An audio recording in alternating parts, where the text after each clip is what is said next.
It's been 7 days since we picked our young dedication Shiraz to turn into the Rosé. So it's been cold settling for 7 days. So what we're going to do today, we're going to rack off the clear juice for fermentation and discard most of the solids. I'd just like to talk to you about how we set a tank up for a transfer. So this has had a clean this morning. So I use a product called Clean Skin, which is an alkaline cleaner.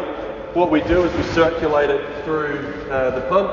It goes up the top into a spray ball, and it basically sprays all of the tank. So we let that run for about 15 minutes. We give it a good squirt out afterwards, and then we fill hot water up to about here, and then give it a 15-minute hot water rinse. We also remove the tap and all the seals and give them a good scrub and a clean before we put them back on. So I'll just show you what it looks like when the spray ball's on.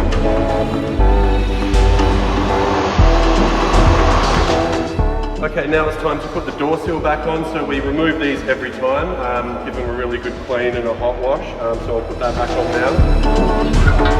now. Okay guys, so now I've set up to rack off the free run rosé juice. I'm going to go up the top and open the lid. Sometimes you'll drive past the winery and you'll see tanks that have been sucked in. If you start draining the wine out with the lid locked, you run the risk of imploding the tank.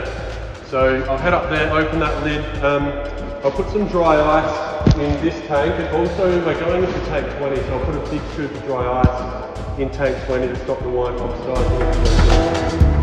Okay guys, so we've been draining out of this valve here. Now we've got down to the level about here, so that means I'm safe to open the door now and start the racking procedure. Okay guys, so that's the clean rosé juice that we're going to be fermenting over the next 3 weeks.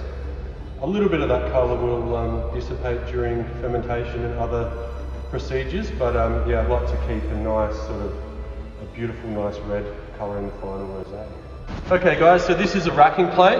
So this helps us sort of drain off the clear juice and leave the solids at the bottom.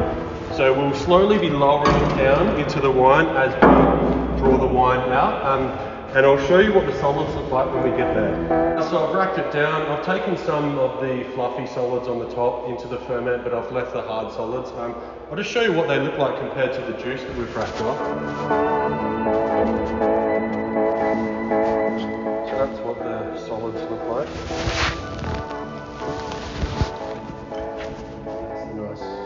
Nice clean juice.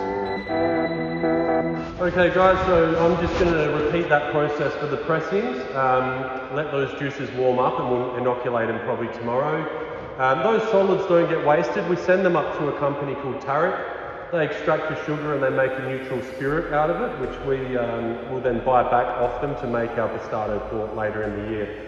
So the process for the rest of the day is I'll give those tanks a really good clean out after we've gone out of them. Give them a 30-minute steam as well, just to get them nice and clean, ready for next week. So this rosé will be ready in about 6 months. It's going to be a sparkling rosé. The colour will be a little bit lighter than that, but on the palate it should be nice and fresh and clean and delicious. So really excited about this one. So thanks for watching. I'll do another episode soon.